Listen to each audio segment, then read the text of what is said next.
desenvolver a agricultura e a pecuária de forma sustentável na Amazônia? Esse é o tema do videocast Amazônia e Novas Economias. Eu sou a jornalista Nélia Feio e converso agora com a ex-ministra Cátia Abreu. Muito obrigada pela sua presença, é um prazer recebê-la aqui. Prazer Seja bem-vinda. Muito obrigada e cumprimento a todos que estão nos acompanhando e nos assistindo. Muito obrigada pelo prestígio. Ministra, a gente trata por ministra porque é uma forma que o jornalismo tem, né? Foi ministra. A gente ouviu muito falar, é a segunda pessoa que eu ouço falar nos painéis, de que a gente não pode levar a crise climática como uma crise ideológica, mas existe o negacionismo climático. Então, como é que a gente lida com isso num momento tão acirrado, tão polarizado que o país vive? É uma receita difícil de ser dada. E o interessante é que eu já estive nos dois lados. Quando iniciou-se no Brasil a discussão sobre meio ambiente, sobre a questão de desmatamento e tudo mais, eu era uma jovem iniciante na carreira pública e produtora rural, líder ruralista, e eu achava aquilo tudo uma implicância com os produtores. E resisti muito. Quando eu vi que a coisa estava assim ficando difícil, eu pensei, eu preciso estudar mais sobre isso. Então, por livre e espontânea vontade, eu procurei a ciência. Então, eu digo sempre o seguinte, tem dúvida? Procure a ciência.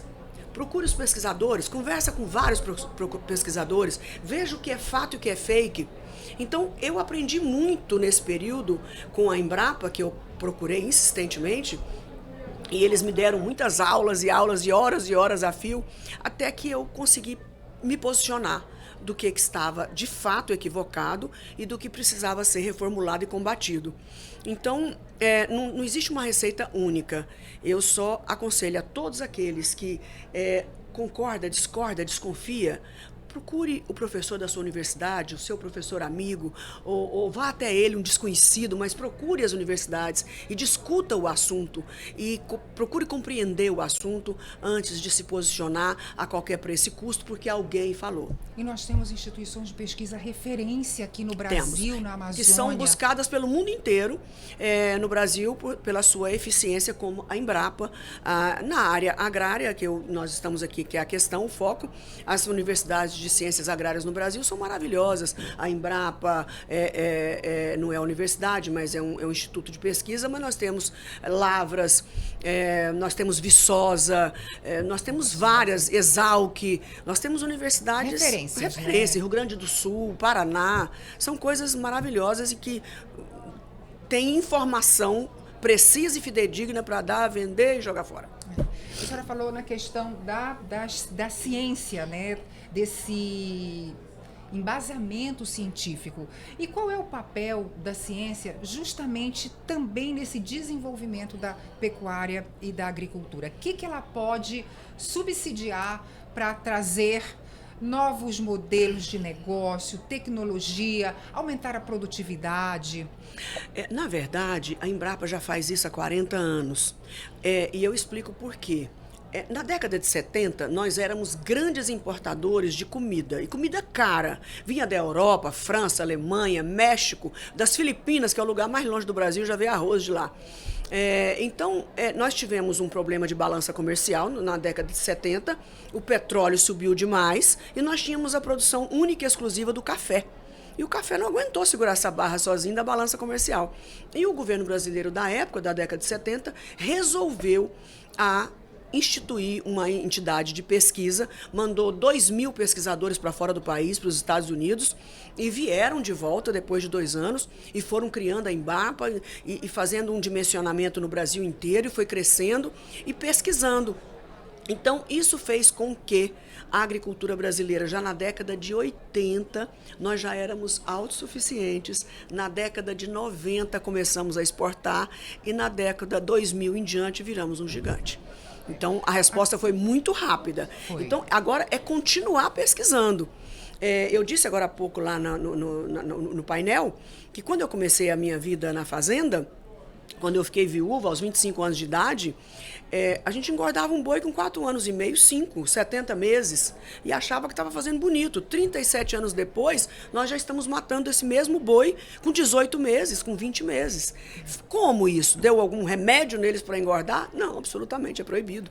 Ciência, pesquisando a genética bovina e também das gramíneas, do capim, né? Mais conhecido como capim. Evoluindo nessas sementes para que é o alimento a pecuária do boi, é o alimento do boi. E medicamento, e sal mineral, enfim, muitas coisas aconteceram e nós chegamos onde estamos hoje. Nós já temos exemplos concretos aí de você incrementar áreas, na verdade, dar um reaproveitamento de áreas degradadas que são exemplos de sucesso.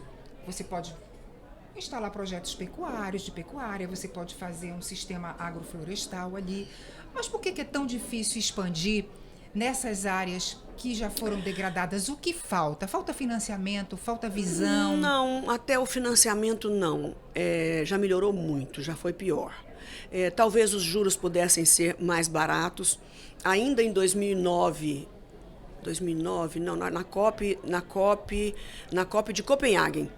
Nós, na época, Lula era presidente, inclusive eu era de oposição, de um partido de direita, e os compromissos que foram feitos lá, nós ficamos assustados. Mas quando eles voltaram de lá, o governo brasileiro voltou e criou o programa ABC. Foi o primeiro programa que a pecuária de corte teve no Brasil depois de 40 anos. Com juros subsidiado, para que eu pudesse, então, aplicar fertilizante na terra de pecuária, inclusive usando a agricultura. Aí nós, olha, o que o preconceito não faz? Quando deram a notícia, nós ficamos todos preocupados. E depois nós fomos ver que tinha sido um grande benefício. Esse programa existe até hoje. Passou Lula 1, Lula 2, passou Dilma, passou Temer, passou Bolsonaro e continua até hoje, que é o ABC. É um projeto de agricultura de baixo carbono, que são várias técnicas que a Embrapa desenvolveu, é um pacote de 5 técnicas e que eu vou lá e pego o dinheiro no banco com um juro melhor, um prazo maior e recupero a minha terra degradada. Mas não é suficiente, o Brasil é grande demais e são muitas fazendas ainda degradadas e que não tiveram condição, rentabilidade para se financiar. É um projeto de sistema agroflorestal? Não. É um sistema agroflorestal. Então eu posso, quando eu faço agricultura, eu decidi, por exemplo, para resumir, na minha propriedade era de pecuária. O que eu fiz? Eu tirei a pecuária, faço agricultura há 7 anos, para depois, um dia, eu retornar para a pecuária. A minha terra está super fertilizada e eu ainda ganhei dinheiro com soja e com milho. Então, isso tudo você tem que ter a aplicação no solo que vai resultar em lucro, ou com a pecuária, ou com a soja, ou com o milho, ou com o eucalipto, biomassa plantada. Isso quem vai decidir é o produtor. Ele que vai fazer as continhas dele e ver o que é melhor e mais rentável para ele. Então, fertilizar a terra é muito importante e todo financiamento que tiver, ele é muito bem-vindo. Esse era um ponto importante que os países desenvolvidos que aqueceram o mundo até aqui, que o mundo não foi aquecido agora, o mundo vem sendo aquecido desde a Revolução Industrial. Então, poderiam dar essas compensações para nós fertilizarmos as nossas terras como pagamento por essa estoque de aquecimento, que é a responsabilidade deles, quase 75%. A senhora tocou num ponto importante, que é a questão dos fertilizantes. Qual é a relação dos minerais com esses fertilizantes? É uma pergunta ótima, porque ninguém imagina que adubo é mineral. Pensa que mineral é ferro, ouro, cobalto, bauxita, alumínio. Os 3 componentes macronutrientes, para falar um pouco mais correto, que nós precisamos para a agricultura, os 3 são minerais, óbvio. Potássio, fósforo e nitrogenados, é o NPK. Esses 3 que sustentam a agricultura brasileira e a agricultura de muitos lugares do mundo, com algumas diferenças em alguns lugares pela própria condição do solo. Sem esses 3 macronutrientes, que são minerais, e por incrível que pareça, nós que produzimos uma das maiores agriculturas do mundo, entre as 3 do mundo, Estados Unidos, China e Brasil. São as maiores do mundo, mas nós somos o maior exportador do mundo, porque Estados Unidos e China consomem a sua produção internamente. Nós produzimos para nós e para nos vender para outros países. Então, agora que as pessoas estão despertando com isso. E por que nós importamos esses 3 macronutrientes? Dos 3, nós importamos 85%. De um deles, que é o potássio, nós importamos 95%. Mas é porque não tem no Brasil? Tem sim no Brasil. E não exploramos por puro preconceito ambiental. O meio ambiente não veio para tirar o desenvolvimento e o bem-estar do povo. O meio ambiente ele tem que estar a serviço das pessoas e, portanto, as pessoas têm que cuidar desse meio ambiente para ele não acabar nunca. Então, quando a gente defende o não desmatamento da Amazônia, fica parecendo que todo mundo virou santo agora, bonzinho. Não, pragmatismo, ciência, pesquisa, porque aquela floresta maravilhosa aqui, a floresta amazônica, ela consegue produzir chuva para os outros estados do Brasil. Por isso a Amazônia precisa de ter muita compensação, porque ela tem terras maravilhosas que não pode desmatar, que poderia estar produzindo com a velocidade muito mais produtiva do que o resto do país. Mas qual é a relação, por exemplo, de você pegar o... Como é o nome do mineral? Que é o potássio. Adubo, potássio. NPK, mais fácil, resume os 3. Que é o potássio, que resume os 3. Qual é a relação de você... Por que o Brasil vai deixar de emitir, ou de produzir, na verdade, menos gases do efeito estufa se ele produzir aqui e se ele não trouxer, por exemplo, do Canadá? Como é que funciona esse fluxo? É simples de explicar. Quando o preço não vai ter muita diferença, porque é uma commodity, certo? Sim. Então não vai economizar? Provavelmente não, porque isso é da iniciativa privada, não é de governo. Sim. E o preço que tiver na bolsa de Chicago, Nova York, Japão, China, é o preço que será cobrado no mundo inteiro, não tem diferença. Mas nós vamos ganhar, primeiro, com a segurança estratégica. Imagine se esses países falam assim, esse ano não tem adubo para vocês. Nós vamos pôr a mão na cabeça e chorar? Então, é conveniente que nós possamos ter urgentemente pelo menos a metade disso, essa independência estratégica de geopolítica. Agora mesmo, Rússia e Ucrânia em guerra, Israel em guerra, e a maioria do nosso potássio vem do Canadá e desses 3 países. O preço subiu de uma vez. Então, nós precisamos ter 20%, 30%, 40%, chegar em 50% urgentemente dessa produção interna, uma questão estratégica. Segundo, entrega. Nós estamos com a mina de potássio de Altazes, que consegue entregar o adubo no Mato Grosso, por exemplo, em 5 dias. E a mina do Canadá, que é de uma reserva indígena do Canadá, leva 107 dias para chegar nessa mesma fazenda. Imagina que andou quantos quilômetros de caminhão, de trem, de navio, chegou em Santos, Paranaguá, pegou novos caminhões e subiu mais 2.000 quilômetros até o Mato Grosso. Quanto de emissão de gases de efeito estufa? Nós estamos importando gases de efeito estufa dentro do fertilizante. Por quê? Um preconceito de achar que a reserva indígena não pode, e aliás o potássio está ao lado, não está dentro da reserva indígena, mas mesmo assim precisa de autorização, porque está próximo, e a empresa inclusive quer pagar royalty para esses índios, para esses indígenas que estão lá, que não nos cria nenhum problema. O problema vem de outros lugares. Então, o que acontece? Não tem justificativa para que nós não possamos explorar. Vai ser de qualquer jeito? Não, nós não estamos propondo garimpo, nós estamos propondo mineração. Mineração oficial, registrada, fiscalizada.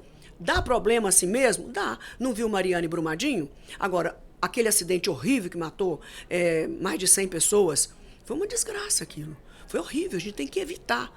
Mas a gente não pode negar e falar, nunca mais faremos e vamos comprar de outros países. Quer dizer que lá pode ter o risco de ter uma tragédia e no Brasil não pode ter o risco da tragédia. Então nós temos que aprimorar, minimizar esses riscos. Minimizar os riscos, fiscalizar, punir os culpados, os que foram irresponsáveis, mas nós temos que continuar avançando e buscando alternativas para a nossa região da Amazônia. Quer dizer que nós não podemos desmatar. Já é um acordo? Já é um ponto pacífico? Nós precisamos da floresta em pé por milhares de motivos. Agora, eles têm minério também. Também não pode não? Não, também minério não pode não. Qual a alternativa? Tem 30 mil pessoas na Amazônia que querem viver aqui e não querem ir embora. Nasceram aqui. Então, tem negros, índios, quilombolas, brancos, que agora é toda uma classificação. É brasileiro, para mim tudo é brasileiro, tudo é brasileiro. Não importa a origem. Então, essas pessoas precisam ter o quê? Bem-estar, é o que elas querem. Os índios querem, mas tem uma barreira em volta deles de pessoas que se julgam proeminentes e que se recusam a fazer o que o mundo inteiro faz. Tem que ir no Canadá conhecer o Canadá. As reservas indígenas do Canadá todas exploram potássio. E nós compramos dos índios do Canadá e não podemos comprar dos índios do Brasil. Quem é que me responde isso? Por quê? Ministra, a senhora tocou também num ponto muito importante, que é a questão do segmento econômico na Amazônia. E a gente sabe que a pecuária é um setor muito forte aqui na Amazônia. Você tem grandes fazendas aqui no Pará, em especial. E o governador, inclusive, lançou um decreto, não tem muito tempo, que ele realmente quer estabelecer essa rastreabilidade. Quais são os desafios e as dificuldades para você rastrear, fazer, como a gente diz, o brinco no gado individualmente? Não é o rastreamento coletivo, é o individual. É muito difícil para nós brasileiros, não é porque nós não é uma questão de desejo, é uma questão de quase impossibilidade. Como é que é na Europa, nos Estados Unidos? Eles criam tudo no confinamento, tanto nos Estados Unidos como na Europa. Claro que tem a pasto também nos Estados Unidos, na Europa é zero. Então é muito fácil para eles essa locomoção. O produtor normalmente cria, recria e engorda. No Brasil, nós temos um sistema, um país enorme e que um comércio muito intenso de gado. Então, às vezes eu produzo, vendo para você num leilão, no leilão do mês seguinte você já vendeu de novo, depois vende de novo, comercializa e vai e vem, e é um rebanho muito grande. Tem lotes de gado que é mais fácil. Eu crio, recrio, engordo e mando para o frigorífico. Esse aqui não tem problema de rastrear. O duro é rastrear esse que anda, que é comercializado no meio do caminho. Não, eu só crio bezerro e vendo meus bezerros. Aí o outro faz o meio e vende os garrotes. Aí o outro compra, engorda e vende para o frigorífico. Então, essa cadeia toda, né? Muito difícil, não é impossível, mas é difícil. Agora, estamos tentando aprimorar isso todos os dias. Nós já temos a rastreabilidade exigida hoje, na regra 3, que são os últimos 90 dias, que é bem mais fácil. Onde estava esse gado 90 dias antes de ser abatido, certo? Agora, os critérios que a Europa está usando é como se o Brasil fosse a Europa, e nós não somos a Europa. Nós somos diferentes. Não existe ninguém melhor do que ninguém, são diferentes. Né? Por que no centro do Brasil tem muita soja? Por que não sei aonde tem só pequenos produtores de suínos e aves? São características de cada país, de cada região. Então, a Europa não tem como exigir isso do Brasil ou de nenhum... Por que ela adiou um ano essas regras? Porque os outros países todos também estavam se recusando a fazer. Mas Austrália. É um sem volta, né, mas não, nós vamos rastrear e garantir. É mercado, né, ministra? É mercado. O que acontece? Nós precisamos de diálogo e negociações. Então, nós temos vários tipos de comércio no Brasil, vários tipos de fazendas, vários tipos de tamanhos de propriedade, de conhecimento e gestão. Então, regiões mais desenvolvidas, regiões mais fáceis que isso aconteça. Suínos e aves, não tem nenhum problema. Nós somos o maior exportador de aves do mundo e somos o quarto de suínos. Tem problema de rastreamento? Não, porque é muito simples, tudo fechado no galpão. Já chega ali, pare ali, cresce ali, engorda ali e vai para o abate. Então, os bovinos são diferentes. A criação no Brasil é diferente porque é solto a pasto. Qual é a estimativa com a rastreabilidade de redução de gases do efeito estufa? Quanto que... 0. Ah, não. Desculpa, porque nós temos duas questões. Quando fala rastreabilidade, nós temos que explicar do que nós estamos falando. Desculpa eu ter te interrompido, mas é porque é o seguinte. Você tem uma rastreabilidade sanitária. O que é a sanitária? Tomou vacina? Teve todos os... Que já tem hoje. Isso já tem, que é a GTA, que inclusive foi criada por mim na CNA e doada ao Ministério da Agricultura. Nós temos a rastreabilidade ambiental, que é o desmatamento. E o terceiro, que é o social, que está muito mais relacionado ao trabalho escravo, certo? Nesse ambiental aqui, além do desmatamento, a gente inclui também terras sobrepostas. Isso aqui é um pedaço aqui é dos índios, um pedaço aqui é dos quilombolas, isso aqui é unidade de conservação. Então, esse aqui está mais fácil, já acontece no país. e o produtor faz, porque é do interesse dele, obviamente. Trabalho escravo é um combate diário, 24 horas, e muito mais relacionado a trabalho infantil, crianças, nas fazendas, né? E acho perfeitamente viável você não comprar gado ou nada de fazenda que foi desmatada ilegalmente. Agora, a Europa não pode dizer que não vai comprar de fazenda que está desmatada legalmente. Porque aí ela está intrometendo na soberania do país. Ele pode não comprar de nós não somos obrigados a cumprir. Mas, para a Europa, a carne brasileira que vai para a Europa é apenas 3% do que nós produzimos aqui. Tá? Nós já temos no Brasil fazenda net zero. Zero, já temos. Nós temos um estudo da Fundação Getúlio Vargas, que tá fresquinho ainda, não foi nem bem divulgado, mas ele precisa ser bastante ampliado. Foram feitas 100 fazendas. 100 fazendas foram tiradas. Dessas 100, nós encontramos 31 fazendas net zero. O que significa net zero? Emite 10, sequestra 10. Isso é net zero. Eu empatei. Né? Eu sequestrei 20 e emiti 25. Isso não é net zero. Eu estou negativa 5. Então, 31 fazendas em 100, eu fiquei encantada, eu fiquei feliz demais. E desses 100, nós tivemos 40 e poucas que tiveram uma emissão mais baixa. E tivemos mais 20 e poucos % de uma emissão maior. Então, o que nós vamos fazer agora? O que esse estudo propõe? Que eu penso que todas as instituições e entidades vão trabalhar nessa direção. O que esses 31 fizeram que os demais têm que fazer? Precisam fazer. Vamos criar um selo de origem, de uma sofisticação, compartilhar esse conhecimento. E por que também não uma grife de sustentabilidade? Imagina eu ganhar um selo grife de sustentabilidade, como se eu fosse uma marca caríssima de roupas, por exemplo. Então, nós precisamos fazer isso com o produtor. Ele precisa receber esse reconhecimento e isso tem que valer dinheiro. Porque isso custou para fazer isso. Ninguém faz net zero sem gastar. Fora que se tiver um saldo, ele ainda pode entrar no mercado de carbono. Entrar no mercado de carbono. Um saldo. E esses produtores que emitem mais, são os produtores malvados? Não, gente, não existe isso. São produtores, às vezes, mal orientados ou que não têm o dinheiro suficiente para fazer o net zero ainda. A questão fundiária atrapalha? Muito. Porque tudo que não tem dono, não tem valor. Então, quando eu titulo, quando eu regularizo um apartamento, um prédio, uma galeria de lojas, lotes, terrenos, fazendas, carros, tudo que tem regularidade, reconhecimento, registro, é muito mais bem cuidado e é muito mais fácil de punir. Quando uma terra não tem dono, não tem titularidade, a pessoa desmata. Quando chegar os órgãos ambientais, de quem que é isso aqui? Não, de ninguém. Não tem. Cadê o CPF dessa pessoa? Não existe essa pessoa.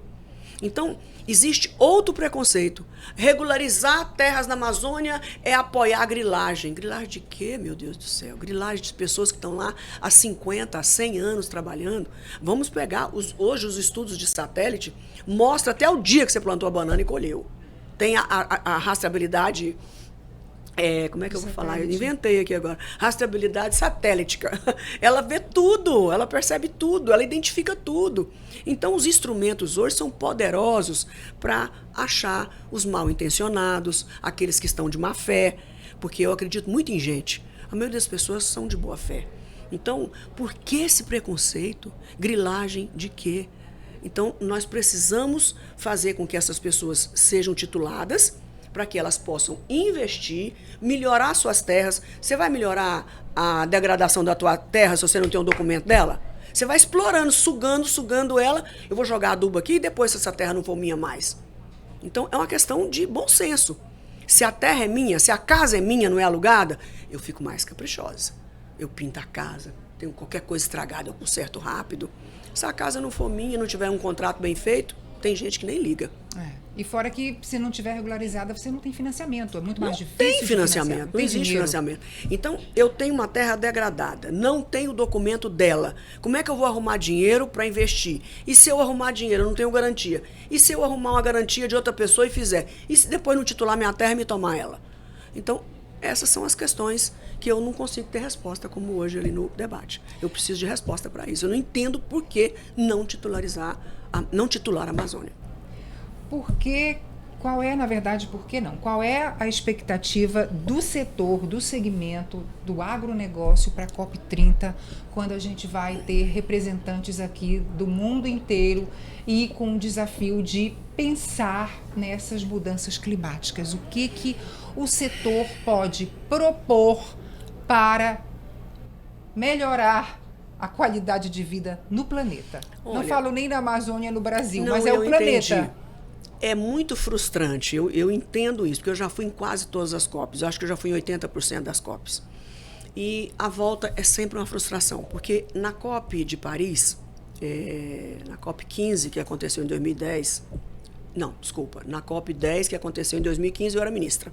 E ajudei a ministra Isabela, e o ministro de Minas e Energia era Eduardo Braga, o senador. Paris, né? Do Acordo de Paris. Nós desenhamos o Acordo de Paris ali. Eu na área da agricultura, o Eduardo Braga na área de Minas e Energia e a Isabela na outra área ambiental. Então, aquilo ali ficou decidido que 100 bilhões de dólares seriam distribuídos. Não é de graça, não. Não é um presentinho, nem uma esmola, não. Para compensar os países em desenvolvimento que têm restrição e que não podem ampliar sua produção e que têm dificuldade, enquanto os outros se desenvolveram, têm uma renda per capita de 40 mil dólares, 36 mil dólares, e a nossa aqui você conhece qual é, tá? Não chega a 12. Então, o que acontece? Os países que desenvolveram à custa de aquecer o globo estão agora com países intermediários, que somos nós, e países muito pobres de cá. Todo mundo quer desenvolver, igualzinho esses aqui foram. E, bom, então tá bom, eu não posso desenvolver, não posso fazer emissões porque aquece o planeta. Ok, quais as compensações para que esse povo meu aqui, que não alcançou uma renda per capita igual a de vocês, o que é que nós vamos fazer? Precisa financiar. Tem que financiar. E os 100 bilhões da COP de Paris para cá, quanto foi doado por esses poluidores aqui históricos? Zero. Nada. Então, é muito simples. Eu aqueço o planeta, desenvolvo o meu país, viro o país de primeiro mundo e dou tchau para os demais. E a gente paga a conta. E a gente paga a conta. Então, essa é a reclamação. Nós não estamos reclamando, não estamos contestando que existe o aquecimento global. Eu não contesto. Existe sim. Os desastres ambientais estão aí. É só abrir a janela e olhar. Ontem então, a Lawrence falou isso, respondeu dessa forma. Estou usando a frase dela, porque eu não me lembrei do nome dela aqui para citar. É Lawrence. Lawrence, a francesa. E é só abrir a janela. A janela, você abre o telejornal de todos os canais que você vai ver o mundo acabando. Começa aqui no Brasil. Em cima de uma casa toda ilhada, gente. Pensa nas queimadas, agora no país inteiro. Lembra do Rio Grande do Sul, que passou uma tragédia terrível, para deixar esses dois aqui. E no resto do mundo? Precisa de mais o quê? E os terremotos? E os vulcões? E tudo vindo por água abaixo? Seca. Precisa de mais o quê para alertar a população? Agora, nós da agricultura enxergamos isso muito mais de perto, porque há perda de produtividade com ausência de água. Certo? Não interessa para a agricultura aquele monte de água num período pequeno e depois uma longa seca. O ideal para a agricultura é o equilíbrio das chuvas. E isso nós não estamos vendo com facilidade mais. Essa é a grande crise da agricultura. Então, nós não podemos negar o aquecimento global, nós não podemos tirar de mente que a Amazônia não pode ser desmatada por garantia nossa própria de ajudar a manutenção das chuvas no país, e precisamos solucionar a vida de quem mora na Amazônia. Quer dizer que 9 milhões de hectares que estão aí, não é desperdiçados, vamos dizer que estão com mau uso, com uso baixo de tecnologia, que podia estar produzindo muito mais, enriquecendo essas pessoas. Por que não usar tudo isso com pecuária, com milho, com feijão, com soja, com cana, por que não? Com algodão, por que não? Chama os pesquisadores, pode plantar algodão aqui? Pode. E aqui? Não, aqui não pode. E cana aqui? Pode? Pode. E pecuária? Gente, é um zoneamento econômico e ecológico que chama isso. Isso é uma técnica. Sim. É o ZEE, zoneamento econômico e ecológico. A orientação da ciência. Vou plantar onde eu quiser. Não vai não. Não vai não, porque vai ter punição. Então, tudo que tem regra, tudo que tem norma, é mais fácil de fiscalizar, é mais fácil de punir e é mais fácil das pessoas se convencerem. Bom, muito obrigada. Eu conversei com a ex-ministra Cátia Abreu. O videocast Amazônia e Novas Economias volta no próximo episódio. Até já!